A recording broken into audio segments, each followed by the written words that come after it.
Hello everyone, this is Sunil Jangra, your physics educator. Welcome to the channel. तो कैसे आप सब? आई होप सभी अच्छे होंगे, अच्छे से पढ़ रहे होंगे।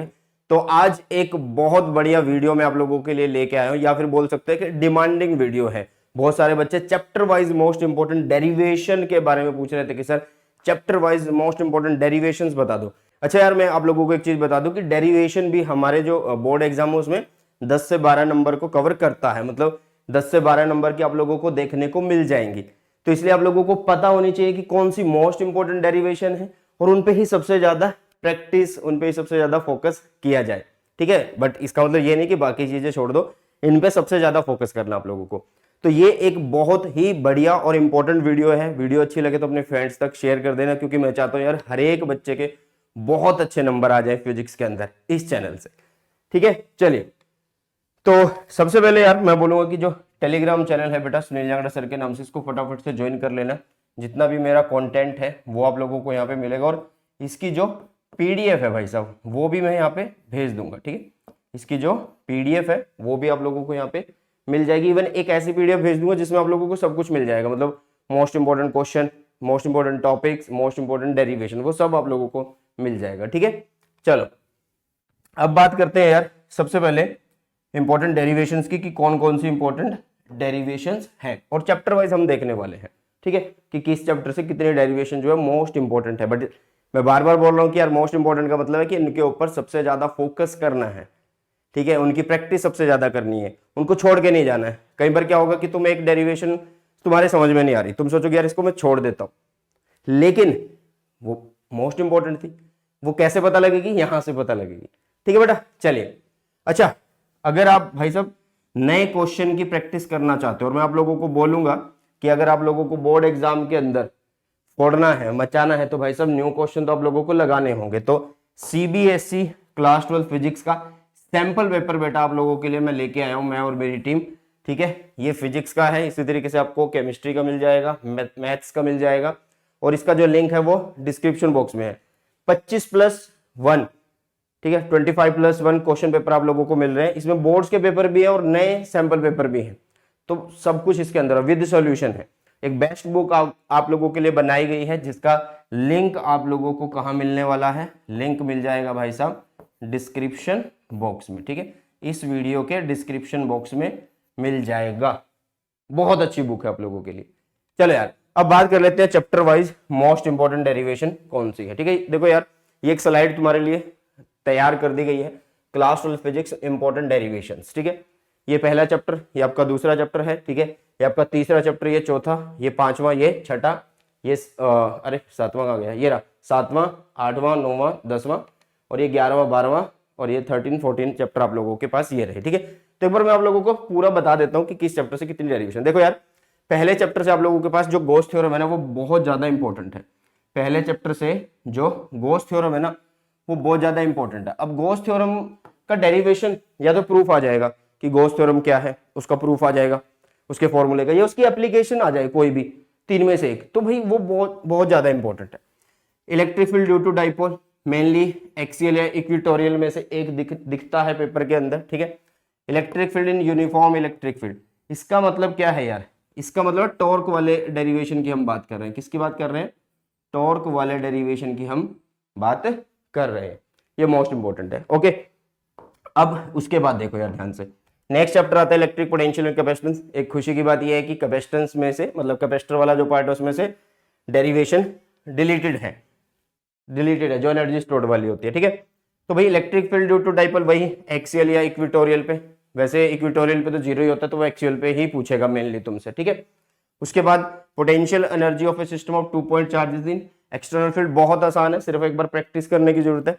Effect of dielectric on capacitance, ठीक है, कि कैपेसिटी क्या होती है, इंक्रीज होती है या डिक्रीज होती है, वोल्टेज कैसी है, मतलब पोटेंशियल कैसा हुआ, इंक्रीज हुआ है या डिक्रीज हुआ है, वो सब चीजें आप लोगों को इस डेरिवेशन के अंदर कवर कर देनी है। पैरेलल प्लेट कैपेसिटर की, ठीक है, वो जो फॉर्मूला आता है A epsilon not upon D minus T, वो वाला। ठीक है, तो वो वाला फॉर्मूला यहां से हो जाएगा। इसी तरीके से ये थर्ड चैप्टर में दो ड्रिफ्ट वेलोसिटी का कॉन्सेप्ट आप लोगों को आना चाहिए, और ड्रिफ्ट वेलोसिटी को यूज करके ओम्स लॉ निकालना, कॉम्बिनेशन ऑफ सेल्स, ये आप लोगों को आना चाहिए। बाकी तो इसमें से पोर्शन डिलीटेड ही है, मूविंग चार्जेस एंड मैग्नेटिज्म में यार ये बायट सेवर्ट्स की पहली एप्लीकेशन है, ठीक है। सर्कुलर लूप है ये, करंट कैरिंग सर्कुलर लूप है, उसकी वजह से आपको मैग्नेटिक फील्ड निकालना है। Next, magnetic field due to infinitely long straight wire, और ये एसीएल की वजह से है, ठीक है। किसकी वजह से बेटा? ये एसीएल की वजह से निकालना तुम लोग, किसकी वजह से? एम्पियर सर्किटल लॉ की वजह से निकालना है, ठीक है। Force between two parallel current carrying conductors होती है ना, करवाई थी, okay. Next, torque experience by A current loop in uniform magnetic field, क्योंकि गैल्वेनोमीटर एक इंपॉर्टेंट टॉपिक, और गैल्वेनोमीटर का जो प्रिंसिपल है ना वो इस टॉर्क पे डिपेंड है, तो ये टॉर्क की डेरिवेशन तुम्हें आनी चाहिए। इस चैप्टर में कोई भी डेरिवेशन नहीं है भाई, ठीक है। मतलब जो है उसको सिर्फ क्वालिटेटिव स्टडी करनी है, सिलेबस में लिखा है सिर्फ क्वालिटेटिव स्टडी, मतलब उसका ज्ञान होना जरूरी है, डेरिवेशन नहीं करनी है, ओके। नेक्स्ट, दो ही इंपॉर्टेंट है इसके अंदर, इंडक्टेंस। इंडक्टेंस कुछ भी हो सकती है, सेल्फ पूछ सकता है आपसे, म्यूचुअल पूछ सकता है। Energy stored in an inductor, ठीक है, energy stored in an inductor, clear है बेटा। इसी तरीके से एक बार इन चैप्टर्स को देख लेते हैं। 11वें चैप्टर में यार आइंस्टाइन फोटोइलेक्ट्रिक इक्वेशन, बहुत छोटी सी है, छोटी सी डेरिवेशन है, बहुत छोटी सी डेरिवेशन। एटम्स में भाई साहब जिसने ये कर लिया उसका ये चैप्टर आधे से ज्यादा हो जाएगा, उसका ये चैप्टर आधे से ज्यादा हो जाएगा। इसमें रेडियस कवर हो जाता है, ठीक है, इसमें kinetic energy, potential energy, total energy, ठीक है, वेलोसिटी, ये सब चीजें कवर हो जाती हैं इस डेरिवेशन के अंदर। नेक्स्ट, इसके अंदर कोई भी डेरिवेशन नहीं करनी आप लोगों को, ठीक है, मौज होगी। 2 चैप्टर में तो भाई साहब डेरिवेशन ही नहीं है, 2 हुए ना अभी तक, 5वें चैप्टर में भी नहीं है और इसमें भी नहीं है, ठीक है। चलो, सेमी इंडक्टर में यार कंडक्टिविटी की डेरिवेशन आप लोग कर लेना, एक डेरिवेशन है तो वो एक को भी क्यों छोड़ना यार, बाई चांस आ जाए, क्योंकि 7 नंबर का ये चैप्टर है, सीबीएसई की तरफ से ये जो चैप्टर है वो 7 नंबर का बेटा, ठीक है। तो क्या पता ये डेरिवेशन भी आ जाए बीच में 2 या 3 नंबर की, 10-12 नंबर तो कवर होते ही हैं, ओके।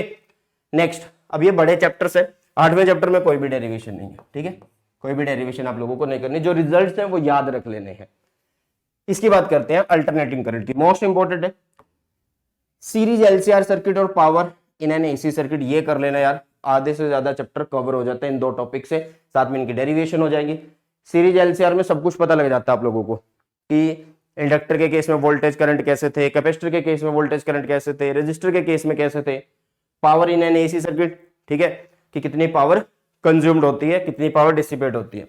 रे ऑप्टिक्स की बात करते हैं, रे ऑप्टिक्स थोड़ा बड़ा चैप्टर है, तो इसके अंदर आप लोगों को 1 2 3 4 5 6 डेरिवेशन, 6 नहीं ज्यादा हो सकती है, क्योंकि ऑप्टिकल इंस्ट्रूमेंट है भाई, एक तो जरूर आ जाता है, कोई एक जरूर आता है, चाहे वो क्या पूछे, माइक्रोस्कोप पूछे चाहे टेलीस्कोप, एक जरूर आता है। तो आप इसका मतलब यहाँ पे 7 डेरिवेशन बोलो, इसको क्या बोलो, 7, ठीक है। और इनमें से देखो रिफ्रैक्शन एट स्फेरिकल सरफेस जो एनसीईआरटी में दिया कोर्स में, वो वाला करो, ओके।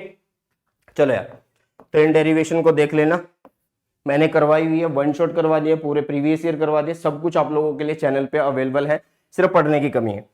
तो भाई पढ़ना स्टार्ट कर दो। वेव ऑप्टिक्स है next, proof of law of refraction and reflection using हाइगन प्रिंसिपल, और इंटरफेरेंस। इंटरफेरेंस में डेरिवेशन मतलब जो आप लोगों का वाईडीएससी है ना, वाईडीएससी, ठीक है, वाईडीएससी एक तो ये, और एक जो आप लोगों का डिफ्रैक्शन है, आप लोगों का जो डिफ्रैक्शन है, उनकी सिर्फ क्या करनी है यार, उनकी सिर्फ क्वालिटेटिव स्टडी करनी है, तो इनकी डेरिवेशन आप लोगों को नहीं करनी है, इनकी डेरिवेशन आप लोगों को नहीं करनी है, ठीक है। तो एक बार देख लो यार, सारे चैप्टर हमने कवर कर दिए ना, ये फर्स्ट चैप्टर, सेकंड, अच्छा बुक के बारे में बता दिया मैंने कि न्यू क्वेश्चन की प्रैक्टिस करनी है तो इस बुक से कर सकते हो, लिंक डिस्क्रिप्शन बॉक्स में है।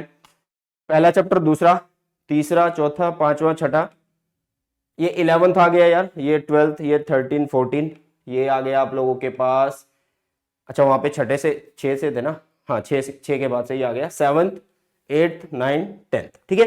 तो सारे चैप्टर हमने कवर कर लिया यार, चैप्टर वाइज मैंने आप लोगों को मोस्ट इंपोर्टेंट डेरिवेशन जो है वो बता दी है। आई होप ये वीडियो आप लोगों के लिए मतलब हेल्पफुल होगी, क्योंकि मैंने आप लोगों को ये पिछले 10 साल का जो हिसाब किताब है वो देख के फिर आप लोगों को ये डेरिवेशंस बताई है।